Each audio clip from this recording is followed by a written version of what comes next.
Hey guys, BJ Berge here, Director of SEO, filling in for Anthony Kane, and welcome to another exciting episode of Marketing Matters. I am joined by Rachel Lawler, and today we're going to be covering a few topics, buzz in the industry, things that are changing, acquisitions that are happening.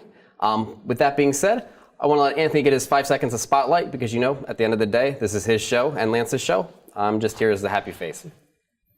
Hello everybody, I'm Anthony Kane, one of the co-hosts of Marketing Matters. I just wanted to check in from down here, the happiest place on earth, Walt Disney World. Obviously I won't be on this week's episode, but I'm sure the people that are filming are going to do a great job, and I'll see you guys next week.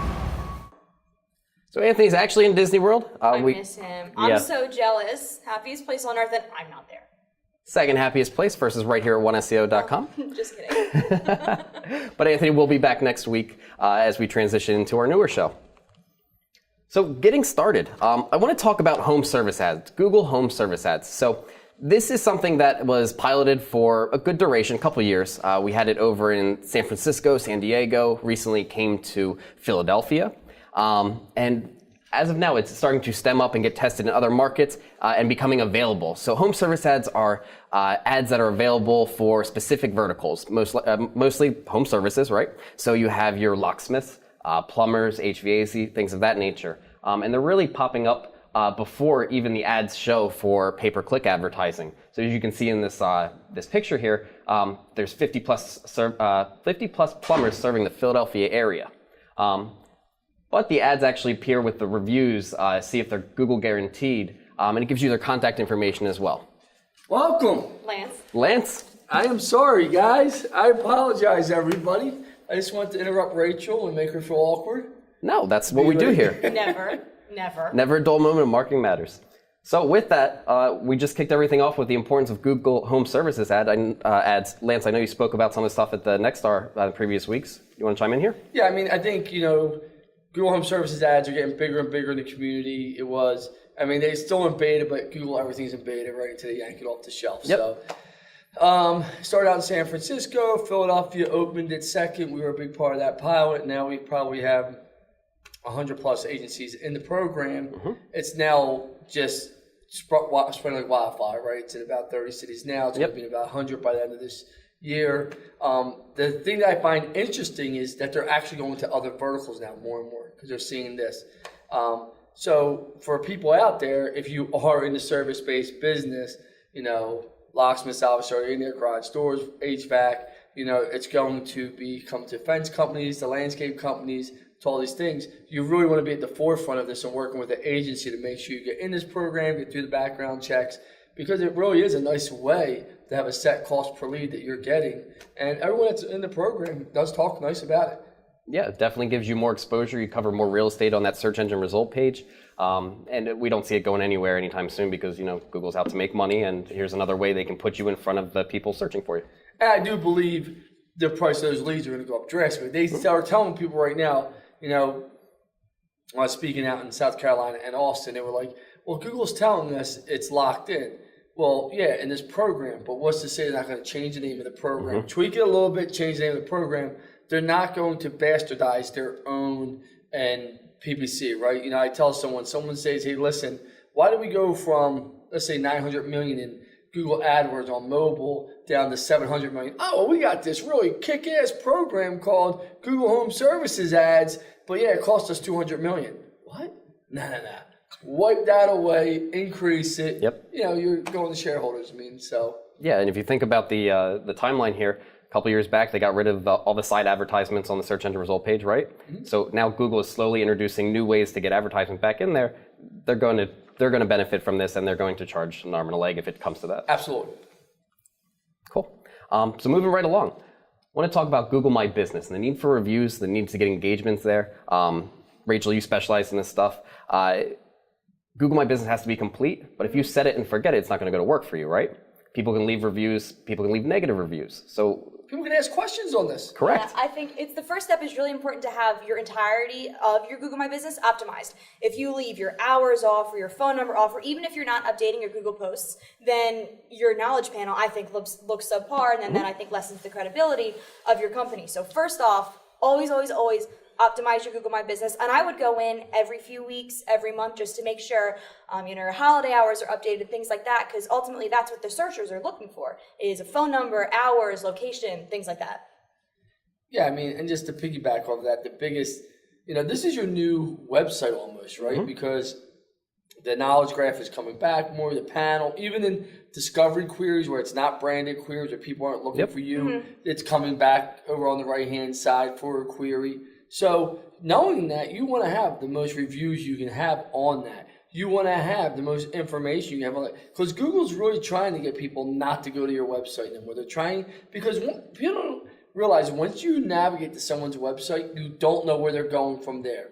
Google really wants you to stay on Google and have your whole experience on Google and just only use Google almost like you're answering question to everything where you don't have to go for any more information. So we know with a lot of queries that this is coming back. And we also know when someone finds you through paid, SEO, maybe direct, we know now with the user experience almost in every business, service, and e-commerce that people are actually going back and looking at the reviews, what people are saying. And somebody will say to me, well, I got 25 reviews on Facebook. That's great, but the average person isn't going to Facebook looking at reviews. They're going to Google.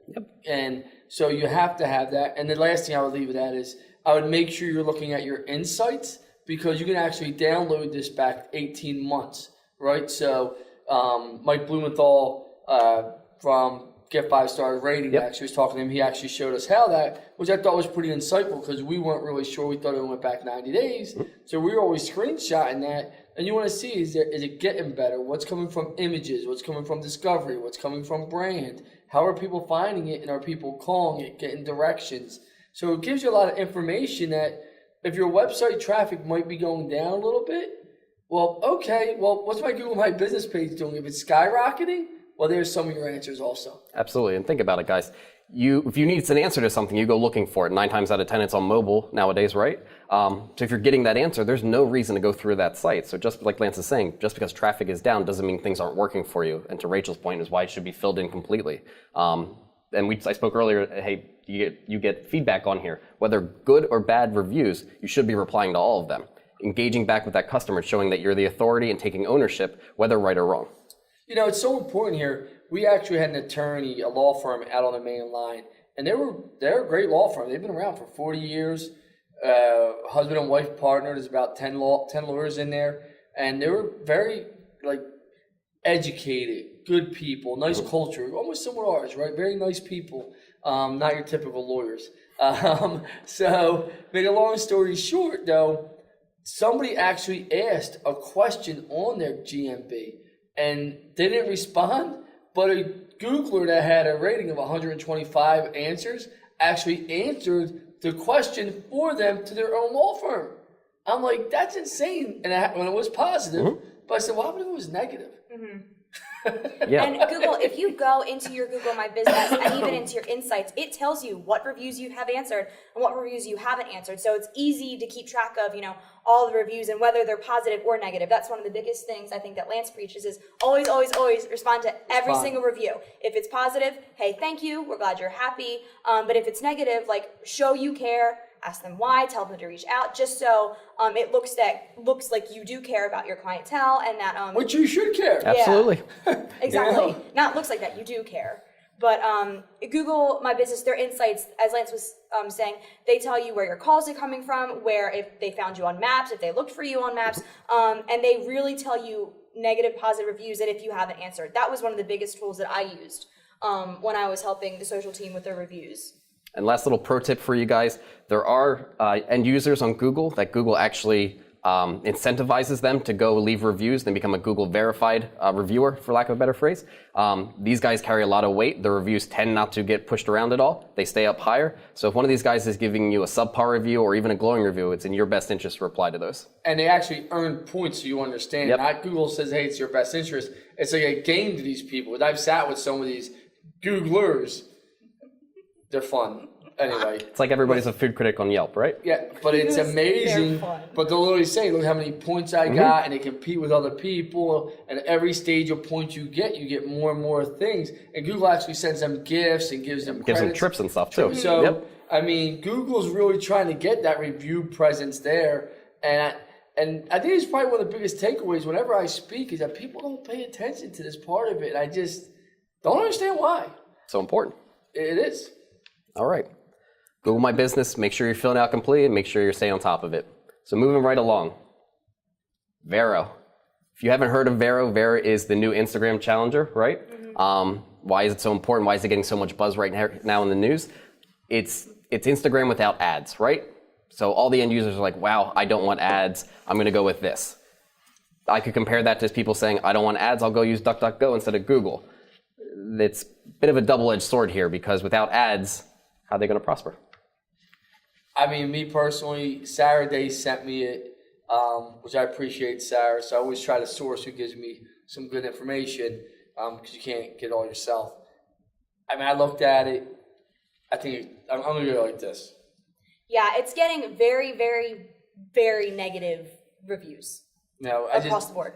Listen, Google, people are like, oh my God, I trust Google. Google's out, I was out with Google speaking and we were speaking. Google spoke right before me. Google's like, you should trust Google. Let us handle it for you. Artificial intelligence, machine learning.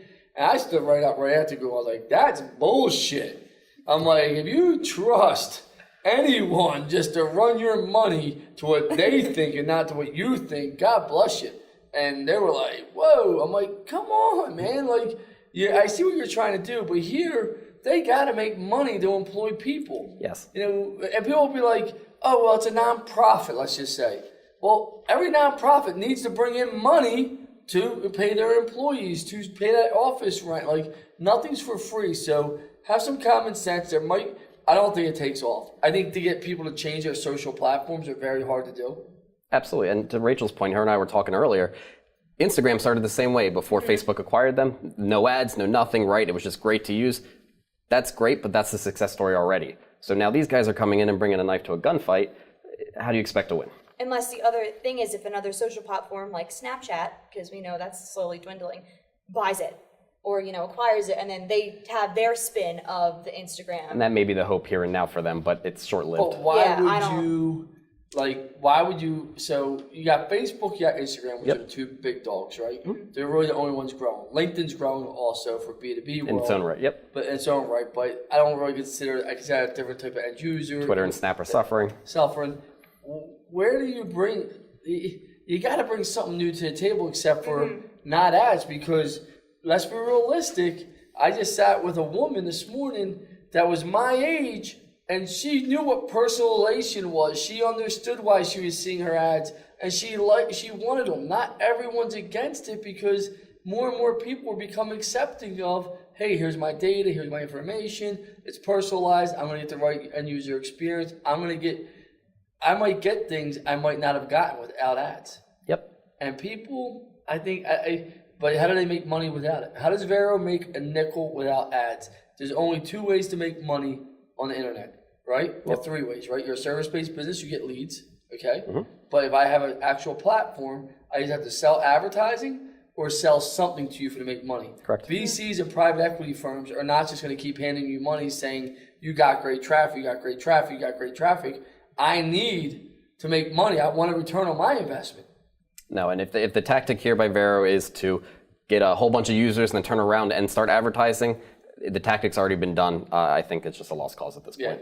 Also, just going off of what Lance said from a social platform point, we already have an image-based social media. Mm-hmm. You need something new, Correct. So they did say they're trying to put music into the platform, and that seemed to be a big piece of it. But once again, we all know music's not free.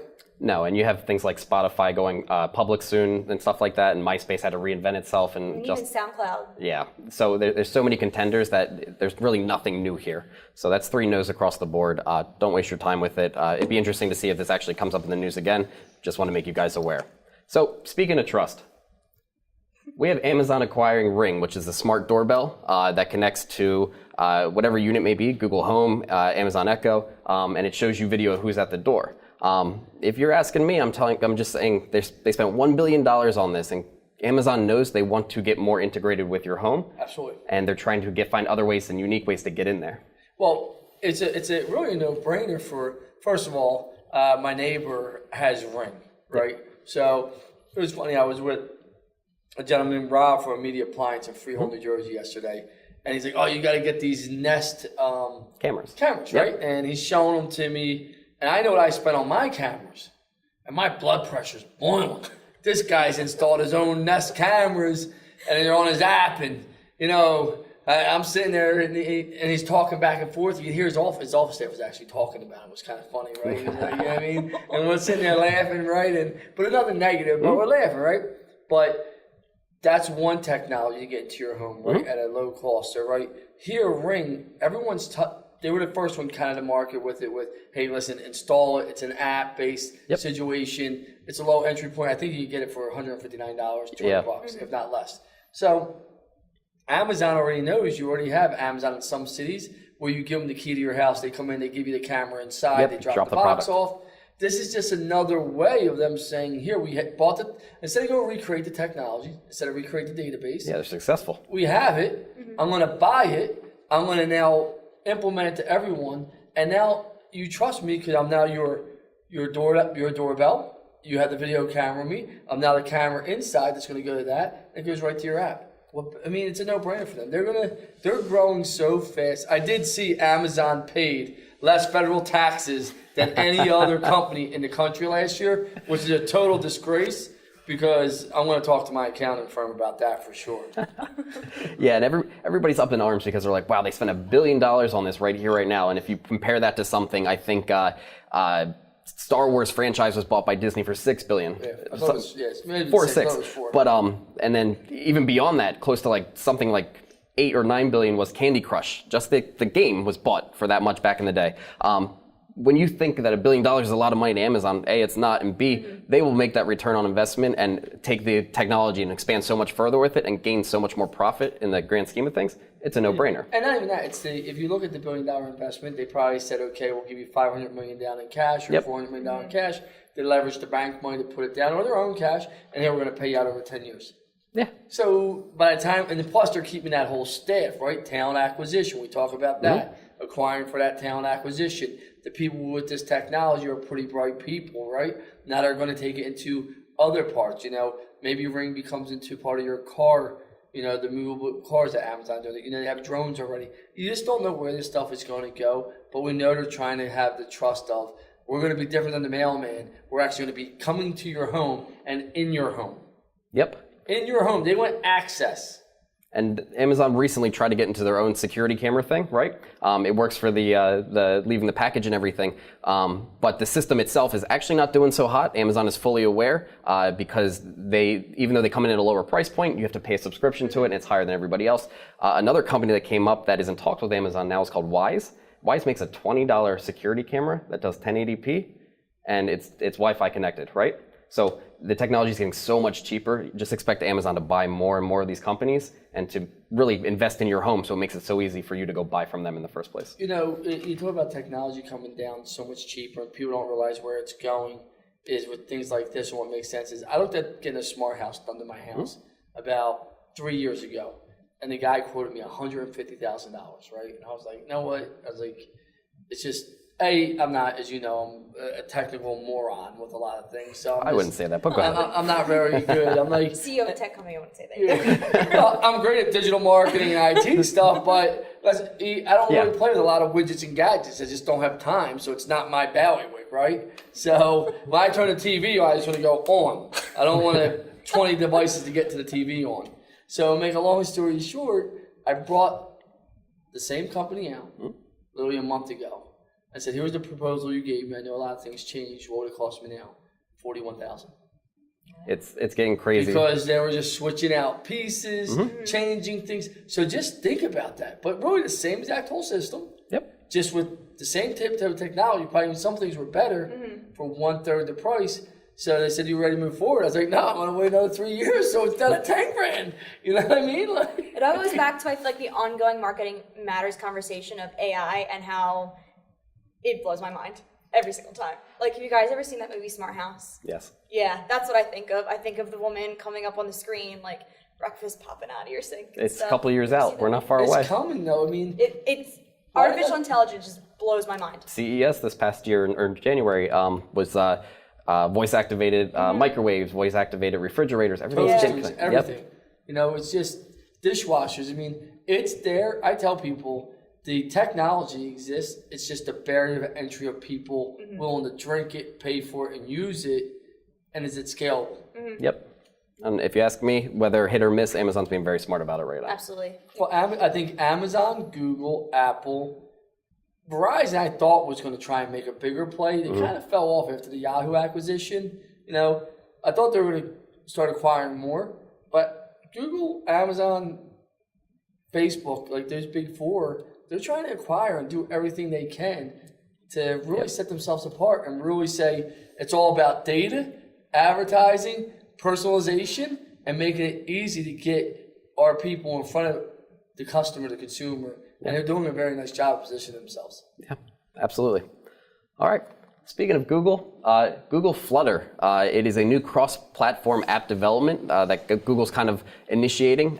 It's a development, pretty much coding language and whatnot. But the idea of the initiative here is that you can make an app and it works on iOS and it works on Android and any other one that may pop up for the next coming years. But with that, you have to think Google has the money and funding to want to do this.